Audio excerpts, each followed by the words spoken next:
Assalamualaikum warahmatullahi wabarakatuh. Perkenalkan, nama saya Fadi Hafiz Irawan dari Prodi S1 PJJ Akuntansi, kelas AK201 Universitas Siber Asia, yang pada kesempatan kali ini akan membahas tentang solusi atau judul dari sini adalah kenapa harga melonjak justru saat ekonomi pulih. Jadi masalah dari permasalahan di soal tugas semester ini, kami memilih dari dua periode yang paling menonjol, yang berbeda. Tahun 2020, masyarakat berhenti belanja, pandemi membuat aktivitas ekonomi berhenti, orang menahan pengeluaran, pesanan turun, lalu perusahaan mengurangi jam kerja dan memberhentikan pekerja. Permintaan turun, kurva aggregate demand bergeser ke kiri, di harga rendah sehingga pengangguran melonjak. Untuk tahun 2020 sendiri ini biaya produksi melonjak, harga BBM, energi, dan ongkos angkut naik, biaya produksi dan distribusi ikut naik, lalu produsen meneruskan kenaikan itu ke harga jual. Biaya naik, kurva aggregate supply bergeser ke kiri, harga naik sementara produksi tertahan atau terjadi inflasi. Ini ada data dari BPS memperlihatkan pola yang berbalik arah antara tahun 2020 dan 2022. Di dalam tabel sendiri itu di tahun utama di tahun 2020 terjadi lonjakan nilai pengangguran karena pandemi sehingga belanja masyarakat anjlok dan pekerja kehilangan pekerjaan. Pada tahun 2022 sebaliknya tingkat pengangguran sedikit lebih turun, terjadi inflasi karena didorong dari harga BBM dan transportasi naik, harga barang ikut naik. Ini bisa disebabkan oleh cost, kedorongan dari cost itu sendiri.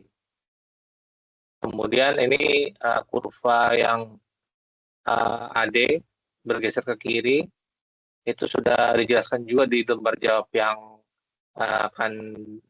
yang sudah dikerjakan kemarin, yang akan disubmit. Ini kurva permintaan agregat AD bergeser ke kiri dari AD1 ke AD2 karena masyarakat menahan belanja selama pandemi. Akibatnya titik keseimbangan pindah dari S1 ke E2, produksi turun dari Y1 ke Y2, dan tingkat harga ikut turun dari P1 ke P2. Produksi yang menurun membuat perusahaan mengurangi tenaga kerja. Inilah sebabnya inflasi 2020 hanya 1,68%, tetapi pengangguran naik ke 7,07%. Untuk yang grafik AS sendiri sama juga bergeser ke kiri juga karena biaya produksi naik akibat kenaikan harga BBM dan ongkos angkut. Harga naik dari P1 ke P2, sementara produksi justru turun atau tertahan dari Y1 ke Y2. Harga dan output bergerak berlawanan arah. Pada cost pool, harga naik sementara produksi tertekan. Ini grafiknya ya. Kemudian kita langsung saja ke solusinya, karena durasi dari video ini. Jawabannya bukan satu solusi, tapi bauran kebijakan atau berbagai kebijakan. Yang pertama, untuk mengatasi pengangguran yaitu kebijakan fiskal yang selektif. Budget pemerintah diarahkan untuk membuka lapangan kerja, bukan sekadar menambah konsumsi. Yang kedua, kebijakan moneter yang hati-hati untuk menjaga stabilitas. Suku bunga dijaga terukur agar ekspektasi inflasi dan nilai rupiah tetap stabil tanpa menekan investasi. Kemudian dari cost push, perbaikan sisi penawaran, menurunkan biaya produksi dan distribusi agar harga bisa turun tanpa mengorbankan produksi. Ini detail dari kebijakan yang fiskal tadi. Yang pertama, program padat karya, yaitu membuka pekerjaan dengan cepat bagi kelompok yang terdampak, sekaligus menjaga daya beli mereka. Kemudian dukungan untuk UMKM, bantuan modal kerja, kredit berbunga rendah, pendampingan digitalisasi, dan perluasan akses pasar.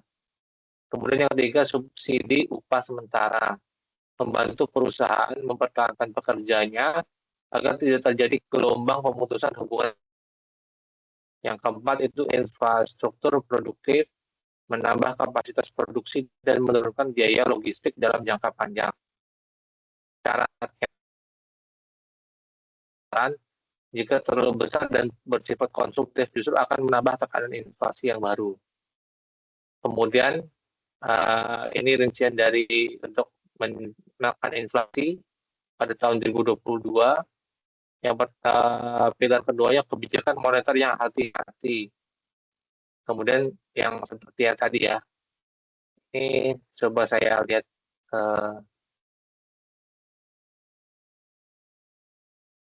ini ya. Oke, menjaga ekspektasi inflasi masyarakat, kemudian menjaga stabilitas nilai tukar rupiah, menyesuaikan suku bunga secara terukur. Kemudian perbaikan sisi penawaran, menjaga pasokan pangan dan energi, memperlancar jalur distribusi barang, subsidi transportasi yang tepat sasaran.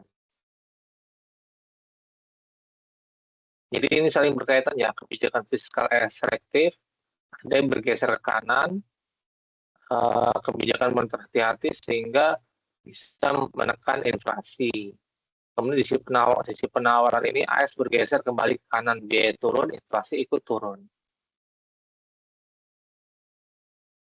Ya, sekian presentasi dari saya. Terima kasih.